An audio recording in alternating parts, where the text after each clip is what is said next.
내가 그거 한 소리 한 게 그렇게 큰 죄냐? 현우야. 저 여기 올 때마다 숨 막힌다고요.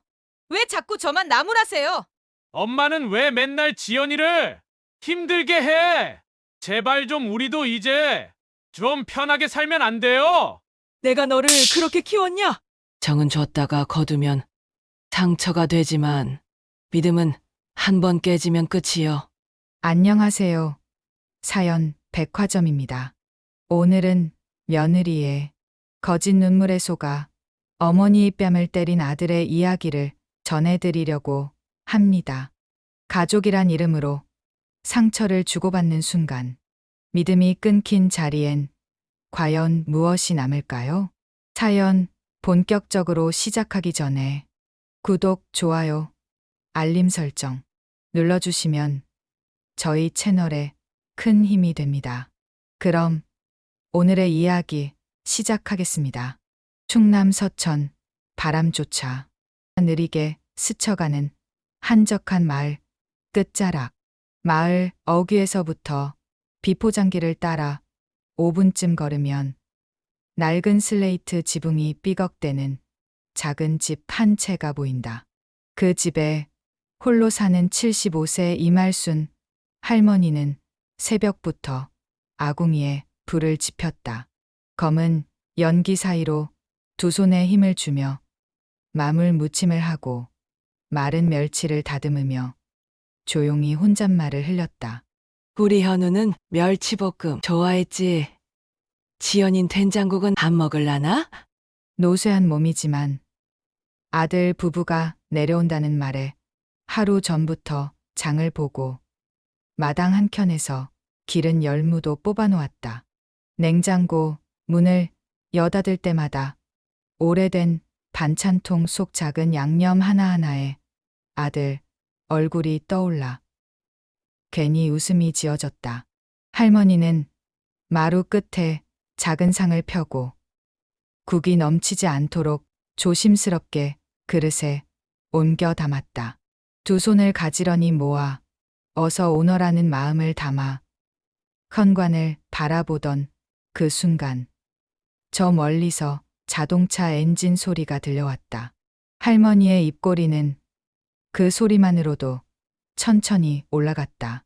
바람결에 구수한 된장 향이 흩날리던 오후, 말순 할머니는 굳은 무릎을 일으켜 세우며 세상 무엇보다 반가운 사람을 맞이할 준비를 하고 있었다. 식탁 위에는 정성으로 준비한 된장국과 나물 반찬이 가지런히 놓여 있었지만 며느리 오지연은 앉자마자 음식에 숟가락조차 제대로 대지 않았다. 짠해요. 서울 사람 입맛은 원래 이렇진 않은데 어머니는 제 입맛엔 관심 없으시죠? 그 말에 할머니 이말수는 잠깐 멈칫했지만 아무 말 없이 눈을 떨구고 국을 저을 뿐이었다. 오지연은 말끝마다 억울함을 묻히며 목소리를 높여갔고 아들 현우는 불편한 기색으로 눈치를 살폈다. 지난번엔 제 젓가락 놓는 방식이 마음에 안 든다고 하셨잖아요. 저는 그냥 편하게 먹고 싶었을 뿐인데 어머니는 늘 흠을 잡으세요. 잠시 정적이 흐른 뒤 그녀는 젓가락을 내려놓고 얼굴을 손으로 가리며 울먹였다. 현우야, 난 정말 이 집에 오기 무서워. 난 당신 가족한테 늘 이방인이야. 그 말을 들은 현우의 입술은 파르르 떨리기 시작했다. 말순 할머니는 천천히 고개를 들어 아들의 눈을 바라봤다. 내가 뭘 그렇게 했다고 이러냐? 현우야. 그러자 오지연은 흐느끼며 말했다. 당신 엄마는 날 한 번도 가족이라 느껴준 적 없어요. 늘 제가 뭔가 부족한 사람처럼 대해요. 나 정말 힘들었어. 그 순간 현우의 눈빛이 변했다. 분노와 미안함, 혼란이 한꺼번에 몰려오며 그를 삼켰다. 엄마 왜 이렇게 사람 마음을 몰라요? 그는 자리에서 벌떡 일어나며 목소리를 억누르지 못한 채 손을 허공에 올렸다. 말순 할머니가 잠깐만 현우야라고 외치기도 전에 손이 그녀의 뺨을 스쳤다. 찰싹 모든 소리가 멎었다. 그 순간 접시 하나가 떨어지며 바닥에 쨍하고 깨졌다. 말순 할머니는 뺨을 감싸쥔 채 믿을 수 없다는 듯 천천히 고개를 떨구었다. 그리고 며느리 오지연은 뒤돌아서며 울다 말고 아주 잠깐 입꼬리를 올렸다. 찰싹. 그 소리는 단순한 한 번의 손찌검이 아니라 할머니의 평생의 정성과 믿음, 그리고 모성의 마지막 끈이 끊어지는 소리였다. 그 순간 말순 할머니의 얼굴은 얼어붙었다. 뺨은 따갑게 화끈거렸지만 더 뜨거운 것은 가슴속 깊은 데서 끓어오르는 서러움이었다. 하지만 그녀는 울지도 소리치지도 않았다. 그저 한 손으로 뺨을 감싸쥔 채 마치 자신이 맞을 짓을 했는지 되묻는 듯한 표정으로 멍하니 앉아 있었다. 현우는 자신도 놀란 듯 손끝을 내려다보다가 고개를 푹 숙였다. 그러나 그 눈빛엔 후회보다 분노가 먼저였고 며느리 오지연은 뒤에서 그의 어깨를 토닥이며 조용히 속삭였다. 괜찮아. 당신은 나 편 들어준 거야. 잠시 침묵이 흐른 식탁. 말순 할머니의 손에서 젓가락이 또각 소리를 내며 바닥에 떨어졌다. 그와 동시에 열무김치 국물이 흘러내리며 밥상 밑으로 천천히 번져갔다. 그녀는 천천히 눈을 감았다. 뺨의 통증보다 더 쓰라린 건 아들의 눈빛이었다. 더 이상 어릴 적 그 아이의 따뜻함은 없었다. 현우야, 넌 내 아들이 맞긴 하냐? 입술이 떨리며 작게 새어 나오는 한마디는 공기 속으로 허무하게 흩어졌다. 그때 현우는 묵묵히 코트를 집어들고 현관으로 향했다. 오지연은 따라 나가기 전 주방을 한번 돌아봤다. 바닥에 엎어진 반찬, 얼어붙은 노인네 등 여전히 김이 피어오르는 국 냄비, 그리고 마지막으로 문틈 사이로 새어 들어오는 오후 햇살 아래 할머니의 그늘진 얼굴을 바라봤다. 그녀는 문을 닫으며 아주 작게 혼잣말처럼 중얼거렸다. 이제 다 끝났네. 잠시 뒤 마당에서 자동차 시동 소리가 울렸다. 낡은 흙길 위로 SUV 한 대가 먼지를 일으키며 사라져갔다. 그리고 그 자리엔 한쪽 뺨이 벌겋게 부어오른 말순 할머니가 무너진 사람처럼 마루 끝에 홀로 남아 있었다. 주방에 흐르던 된장 냄새도 그날 이후로는 다시 피어오르지 않았다. 그날 이후 말순 할머니의 집은 깊은 겨울처럼 조용해졌다. 마루 끝에서 들려오던 아이 웃음소리도 지지배배 달 울음소리도 괜히 더 쓸쓸하게 들렸다. 며칠은 멍하니 앉아만 있었고 그 다음 며칠은 밥도 잘 넘기지 못했다. 손이 떨려 반찬을 제대로 무치지도 못하고 된장을 푸던 국자도 자꾸만 뚝뚝 바닥에 떨어져 내렸다. 가끔 밭 한켠에 앉아 먼 산을 바라보며 중얼거렸다. 이렇게까지 해야 했나? 내가 대체 무슨 죄를 지었을까? 그러던 어느 날 낯선 번호로 전화 한 통이 걸려왔다. 망설이며 전화를 받은 말순 할머니는 받자마자 들려오는 목소리에 조용히 숨을 멈췄다. 고모님 큰아버님이 어제 새벽에 돌아가셨어요. 그 목소리는 대전에서 오래전 연락이 끊긴 조카의 것이었다. 그 순간 할머니는 50년도 더 된 기억 속으로 잠겨들었다. 어릴 적 말순 할머니는 충남 예산에서 유명한 제분소 집안의 장녀였다. 당시 남동생, 즉 오빠는 가업을 잇기 위해 일찍부터 사업 수업을 받았고 결혼 후 서울로 올라가 대전 세종 일대의 땅을 사고 공장을 세우며 상당한 재산을 모았다. 하지만 오빠는 자녀 없이 부인과 사별한 후 홀로 외롭게 살았다. 그리고 말순 할머니에게 늘 말하곤 했다.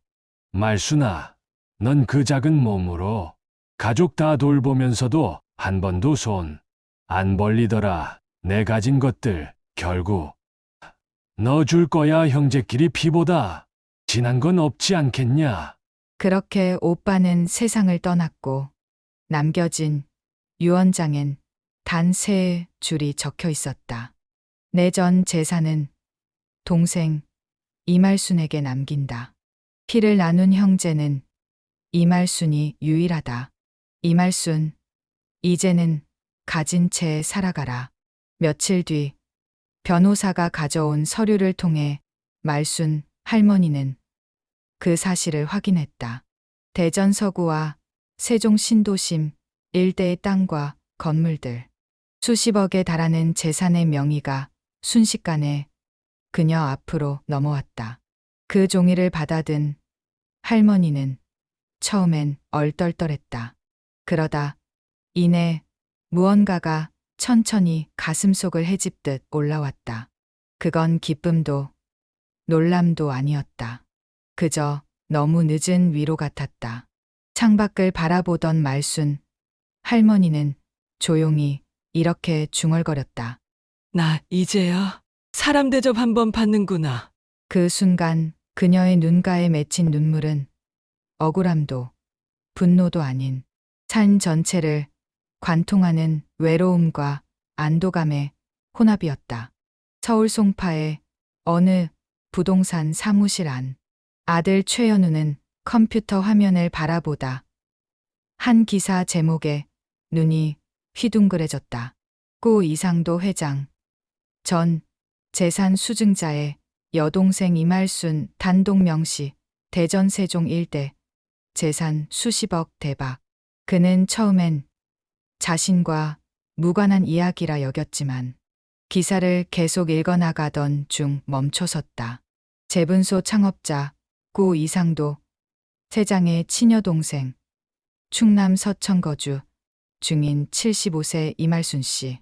현우는 모니터를 바라보다가 그대로 멍하니 의자에 주저앉았다. 그 이름, 주소, 나이, 예전에 어머니가 말씀하신 외삼촌 전부 어머니였다. 지연아, 이거 봐봐. 우리 엄마야, 이거. 진짜 우리 엄마 맞아. 그날 밤 오지연은 핸드폰을 손에서 놓지 못했다. 부동산 카페, 기사 댓글, 유튜브 영상까지 닥치는 대로 확인하며 입술을 깨물었다. 그 할머니, 우리가 생각한 그런 사람 아니었어. 그녀는 처음으로 할머니가 잃은 사람이 아닌 가진 사람이라는 걸 실감했다. 며칠 뒤 그들은 서둘러 서천으로 내려왔다. 짙은 검정 코트에 손에 과일 바구니와 한과를 들고 대문 앞에 섰다. 멀리서 바라본 시골집은 예전과 다르지 않았다. 하지만 그 마당, 그 대문, 그 마루 앞 풍경이 왜 이렇게 낯설게 느껴지는지 두 사람은 알 수 없었다. 현우는 두드리려던 손을 머뭇거리다 겨우 초인종을 눌렀다. 잠시 후 문이 끼익 열리고 말순 할머니가 문틈 너머로 얼굴을 내밀었다. 표정 없는 눈빛, 말 한마디 없이 두 사람을 바라보았다. 엄마, 나예요, 현우요. 어머니, 정말 죄송했어요. 그땐 우리가 너무 몰랐어요. 오지연은 눈물을 글썽이며 고개를 숙였다. 현우는 그대로 무릎을 꿇었다. 마당 흙먼지가 바지에 묻는 것도 신경 쓰지 않은 채 그는 두 손을 앞으로 모으고 말했다. 엄마 잘못했어요. 제정신이 아니었어요. 그날 그런 식으로 떠난 거 정말 용서받을 수 없다는 거 알아요. 하지만 할머니는 그저 조용히 두 사람을 바라볼 뿐이었다. 표정도 말도 숨소리도 없이. 그리고 그렇게 침묵은 용서보다 잔인했다. 길가 한가운데 무릎 꿇고 흐느끼는 아들과 며느리. 그 두 사람을 바라보는 말순 할머니의 눈빛엔 어떤 분노도 연민도 담겨 있지 않았다. 그저 먼 길을 돌아 이 자리에 다시 선 두 개의 낯선 얼굴을 조용히 바라볼 뿐이었다. 입술을 굳게 다문 할머니는 천천히 고개를 들었다. 그리고 두 사람의 얼굴을 찬찬히 훑었다. 현우의 고개는 떨궈져 있었고 오지연은 눈물을 훔치며 어머니라는 한 마디를 간신히 내뱉었다. 그 순간 말순 할머니의 시선이 그들의 뺨을 향해 멈췄다. 그 뺨, 그날 그녀를 때렸던 바로 그 손에서 나온 상처가 새겨진 자리를 묵묵히 바라봤다. 그리고 아주 미세하게 그녀의 입꼬리가 흔들렸다. 비웃음도 아니고 분노도 아니었다. 그건 마치 이젠 아무것도 느껴지지 않는다는 무감각한 무표정의 미소였다. 정은 줬다가 거두면 상처가 되지만 할머니는 천천히 돌아서며 뒤이어 혼잣말처럼 뱉었다. 믿음은 한 번 깨지면 그때부턴 남이야. 그 말에 현우는 고개를 번쩍 들었고 오지연의 얼굴이 굳었다.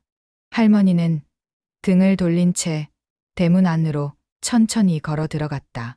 굽은 등이지만 그 뒷모습엔 살아온 세월의 무게와 그 어떤 울음보다 깊은 결심이 담겨 있었다.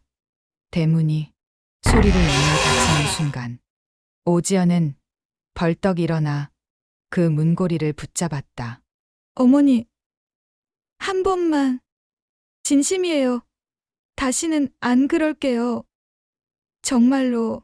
그러나 대문 안쪽에선 아무 대답도 없었다. 그 어떤 울음소리도 애원도 더 이상 할머니의 귀에는 들리지 않았다. 안쪽에선 느릿한 걸음 소리만이 마당을 가로지르며 멀어져 갔다. 할머니는 조용히 마루에 앉아 문 쪽을 바라보지도 않은 채 나지막이 중얼거렸다. 이제 내 마음 안엔 걔들 이름 석자도 없어. 대문이 닫히고 마당엔 다시 고요가 찾아왔다. 햇살은 여전히 따뜻했지만 그 빛은 더 이상 문 바깥에 선 두 사람에게 닿지 않았다. 말순 할머니는 마루 끝에 앉아 조용히 발을 모은 채 텅 빈 하늘을 바라보았다. 구름 한 점 없는 푸른 하늘이 오늘따라 낯설게 느껴졌다.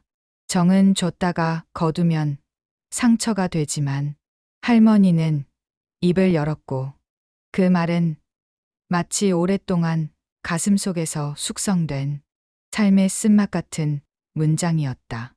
믿음은 한 번 깨지면 그땐 끝이요. 할머니는 조용히 고개를 끄덕이며 그 말을 되뇌었다. 그것은 누군가에게 전하기 위한 말이 아니라 스스로에게 내리는 마지막 결론이었다. 마루 끝에는 아직도 오래된 운동화 한 켤레가 놓여 있었다. 언젠가 손주가 잠깐 신었던 것. 그 작은 신발 하나가 옛 추억을 끌어당기려 했지만 이제 더 이상 마음은 흔들리지 않았다. 대문 밖에선 한참 동안 인기척이 없었다.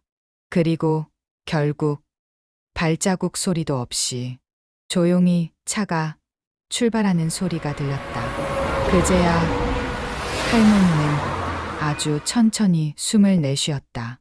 그 숨은 긴 삶을 관통한 것처럼 깊고 묵직했다. 모든 미련과 슬픔, 애정과 원망을 품은 채 하나의 생이 정리되는 듯한 숨이었다. 그날 이후 말순 할머니는 그 누구의 노크에도 문을 열지 않았다. 그날 이후 말순 할머니는 그 누구의 노크에도 문을 열지 않았다. 봄이 와도 꽃이 피어도 고요한 마당과 단정히 정돈된 방만이 그녀의 시간 속에 머물렀다. 그러던 어느 날 마루 끝에 앉아 혼자 된장국을 데우던 할머니는 TV에서 들려오는 홈쇼핑 방송 소리에 고개를 돌렸다. 2025년 한정 전 세계 80개국 항구 기항 크루즈 전용 10년 탑승권 단 한 번에 결제로 평생 여행 가능. 화면 속 밝은 여성 진행자가 말하고 있었다. 푸른 바다, 노르웨이 피오르, 지중해 햇살, 카리브해의 바람, 그 모든 풍경이 화면을 가득 채웠다. 말순 할머니는 조용히 리모컨을 들었다. 가만히 화면을 보며 혼잣말을 했다. 이젠 나도 죽기 전에 나를 위해서 살아봐야지. 그리고 통장 잔고를 확인한 뒤 전화기를 들어 단호하게 버튼을 눌렀다. 안녕하세요. 홈쇼핑에 나오는 크루즈 그거 신청하려고 하는데요. 10년짜리 크루즈요? 어차피 같이 갈 사람 없으니 1인 객실로 제일 좋은 방 부탁해요. 창문 큰 걸로. 며칠 뒤 마당 한가운데 커다란 여행용 캐리어 하나가 놓였고 할머니는 자신이 뜨개질한 파란 스카프를 목에 두른 채 햇살 속을 향해 천천히 걸어나갔다. 대문을 나서기 전 잠깐 멈춰서서 고개를 돌려 자신의 오래된 집을 한번 바라봤다. 그리고 아주 작게 이제 진짜 나를 위해 살아볼란다 하고 웃으며 문을 닫았다. 저는 한 번 깨진 믿음은 다시 붙여도 예전 같진 않다고 생각하는데요. 그리고 가족이 편한 상대라고 마음대로 하려는 사람들이 있는데 가족도 언제까지나 옆에 있어주는 사람은 아닌 거죠. 여러분은 제 생각에 동의하시나요? 여러분의 소중한 의견을 댓글로 남겨주세요. 여러분은 어떻게 느끼셨는지 궁금합니다. 오늘의 사연은 여기까지입니다. 구독과 좋아요, 알림 설정은 저희에게 큰 힘이 됩니다. 늘 함께 해주셔서 감사합니다.